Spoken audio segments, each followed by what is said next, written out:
Mujje balikeeyo abalabi ba Kids Logic Forum.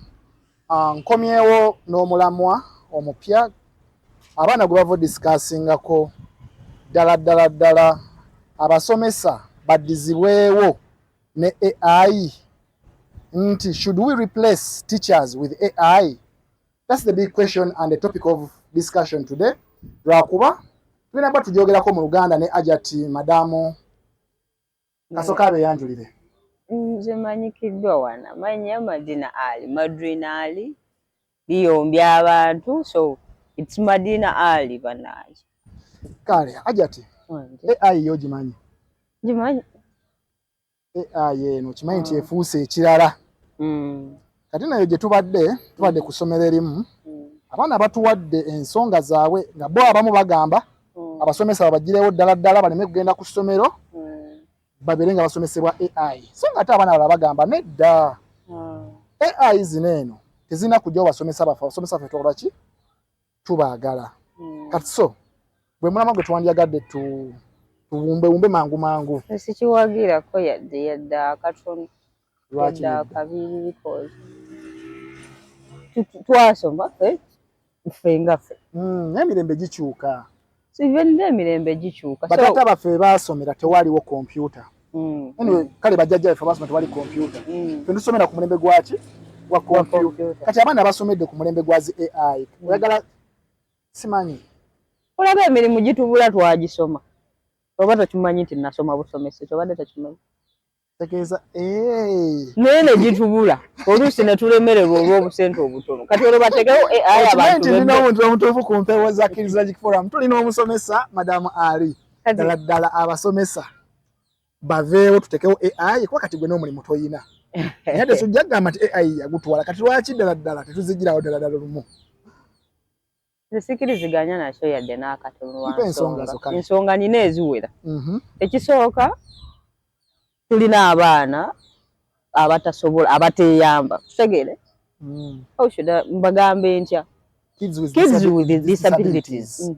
Omwana oyo nga yandibadde yeetaaga okumusupportinga emotionally, okumuyambako n'ebigambo, okumuyambako n'okukwata so nga bwe mba nkutunuulidde mu maaso bwe nti nga nkunnyonnyola ekintu osobola okukitegeera nnyo than okukiraba wali ku TV nga tolina na muntu akola ki akunnyonnyola ekyo. Obadde okimanyi? Naye okimanyi AI ezo muri tulinamu ze tuyita voice assistance, tulinamu ezina facial recognition and others. Anti wano wenkugambye nti wogamba ku kintu kya emotions AI zina detectors motoka ezisinka zina sensors ninako ka video akamu ke nalaba AI ya detecting omulire waka bali balese omwana mu nyumba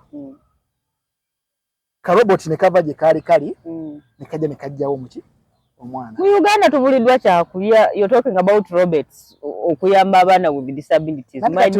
Discussing omulama gwe tubadde specifically ku Uganda. Maybe tubadde specifically worldwide. Tubadde worldwide. Singa maybe tugambe nti in Uganda.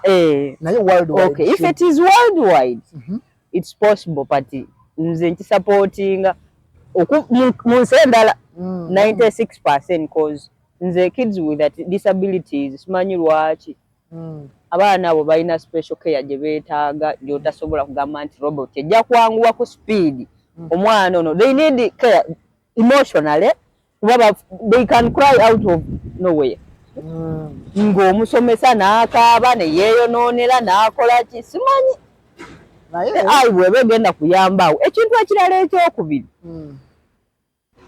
mu nsi endala n'eza wano ku baana abatalina mpisa nga bwe mbamanyi sigambye nti tebalina mpisa naye okusinziira ku generation gye tulimu n'emyaka gy'abaana abo abasomesebwa baba beetaagako omuntu nga baba bamutiisa amaaso nti tofuluma kiraasi tokola ki n'okubanga omunnyonnyozi waali asobola okunnyonnyola ekintu nga n'omwana akitegedde nga si bino bintu bya AI bannaaye siina we nkisapootingiramu yadde akatono ekyo kyo nkigaanya olwaleero ng'omusomesa emirimu giba gitubuze ng'era bwe gyatubula edda ne tubivaako.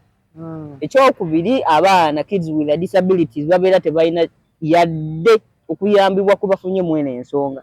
Naye ate okimanyi kati mwenga mu abasomesa ino point omwana yagireese n'agamba nti abasomesa mubeera bakambwe Owulira mulimu n'abaana abo era balina disabilities nga balina disability y'okuba nti no tebasobola kwogera mu bantu tebalina confidence nga bambi tagenda kutegeera naye nga wabeera ku ssimu eyiye agenda kudda ewaka agambe maybe tugeze abadde yekayika AI tegenda mutegeera tegenda munyiga tegenda mukola agenda jibuza ekibuzo kye kimu over and over again omusomesa omubuuza ekibuzo emirundi ebiri batandika n'okuyita mu class batandika kuyita stupid nate AI wajibuza ekibuzo kye kimu noba wajja kikoze gyo nodamu okijibuuza egenda kiddamu kati such a thing kati ekintu ekyo nga bw'okirese yese ensonga esooka kituufu erudda waayi nti abaana mulimu nange bwe nasomeranga bayira we nali shy nali shy era abasinga baalinga bamanyi bagasaawo era nalinga wakusindika nga oluusi olwo ekintu oba okitegeera naye nga oli shy okuwanika omukono ogambe nti kino nkola ki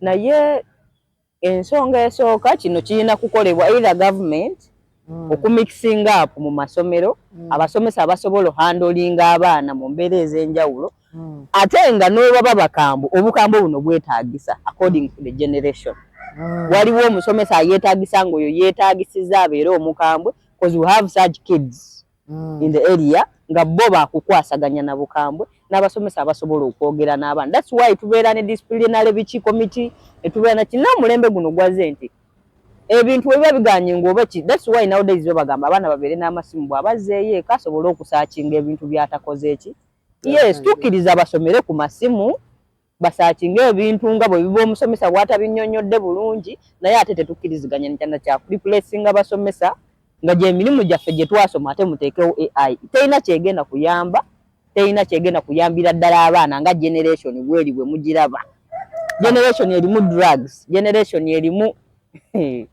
baaba ekyo sirina nawe nkisupportingira yadde emirimu mwagadde ogitujjako naye tekirina nnyo tekigenda kuyamba generation nga bweti tekirina bwe kiyambira yadde tweyanziza nnyo tweyanzege eyo ebadde endowooza ya Hajati ku Kids Logic Forum amunzikirize tutambulemu nko mu community tulabe abantu abalala omu babiri ndowooza yaabwe bagamba batya ku AI abasomesa okukyusibwa ne AI katuzeko wano ku Pike Drug Shop kyabakadde tubuze ku basawo kuba bo oyinza osanga nabo ekyo kino ekyazze ekya AI nabo kiyinza obbalya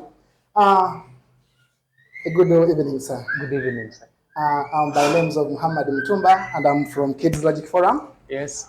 Today we had a discussion at Edmond Nasaland Primary School. Yes. The debate was about should teachers be replaced by AI? And kids gave us their own views. Yeah. But now I decided to come in the community and we see the public opinion. Okay. So in your own understanding, do you think this AI should replace our teachers that taught us? Really? No. Why I'm saying no?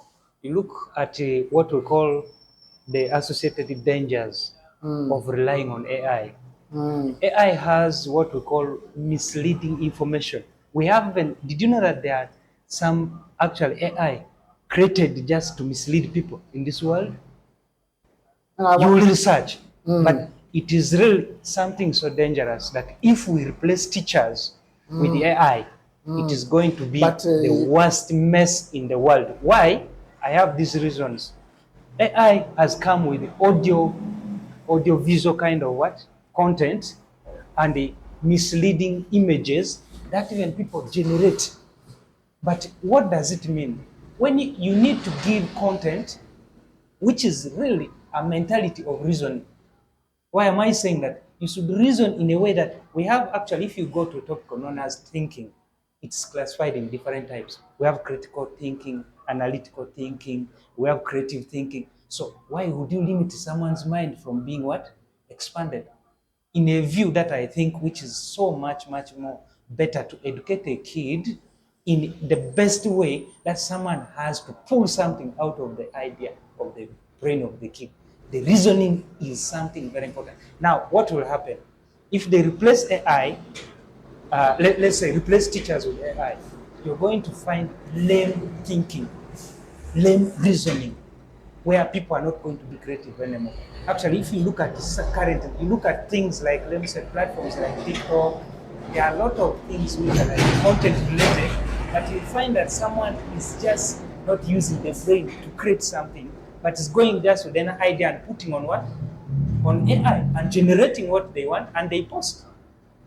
What could that person do instead? But now, this is like education-wise. If we give opportunity to AI to be used, we shall not also do what we call crediting. We need to credit authors. You know, children are taught by people who wrote books. Now, if you take over, which means you're not crediting the original author of what is supposed to be known that it originated from behind, which is an idea. Actually, generation-wise, we knew that teachers are there to exist and teach our children.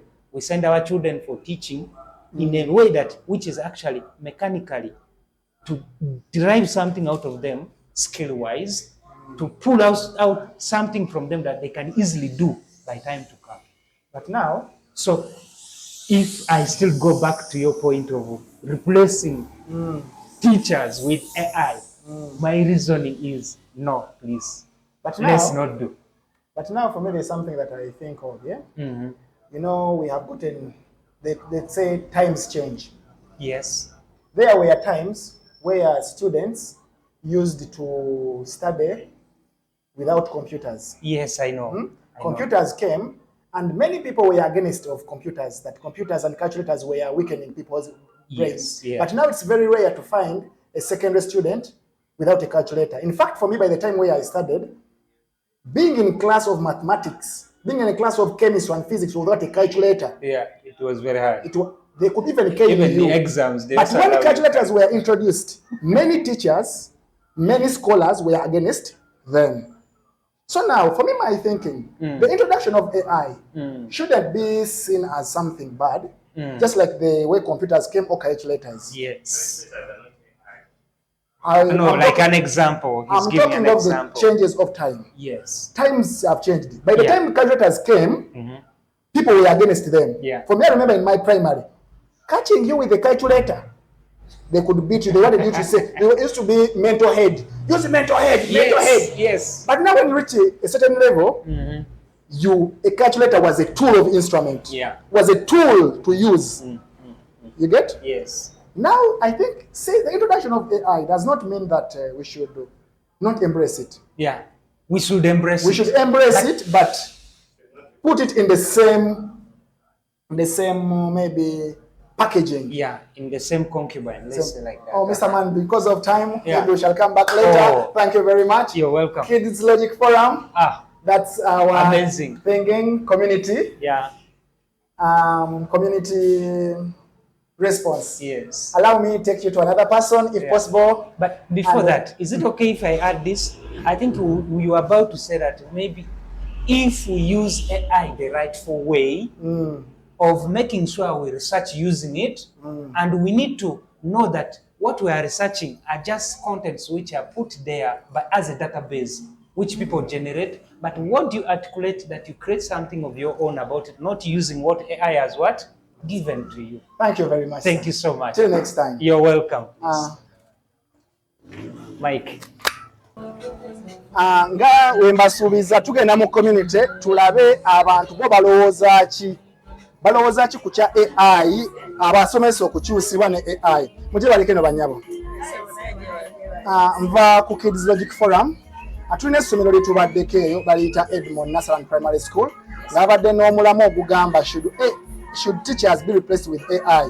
Mu lulimi lwaffe nti abasomesa baddizibwewo ne AI.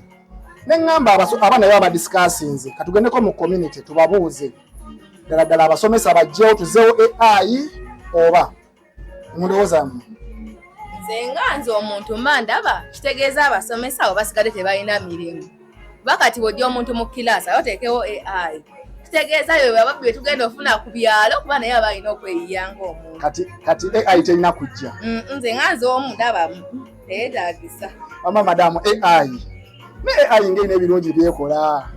Nze AI sigimanyi nnyo mu bintu by'abasomesa. AI ngimanyi nnyo mu nnyimba. AI mbi nnyo ejjewe nguli muzimu gwennyini. Ejjewe ennyimba z'abayimbi. Omulya yakuba oluyimba ate owulira lulala. Erukuba nnyo ate ogenda owulira oluli eri original owulira lulala kwegamba. Oba luminati. Madam, abasomesa baveewo. Abasomesa basigalewo. Abasomesa basigalewo. Madam, abasomesa tukoze tutya? Basigalewo. Neyanziza nnyo neyanzege bannanga balabi ba Crooked TV. I think n'omulamwa tugugalire wano eno abasomesa basigalewo ne basomese AI. Thank you for watching Kids Logic Forum.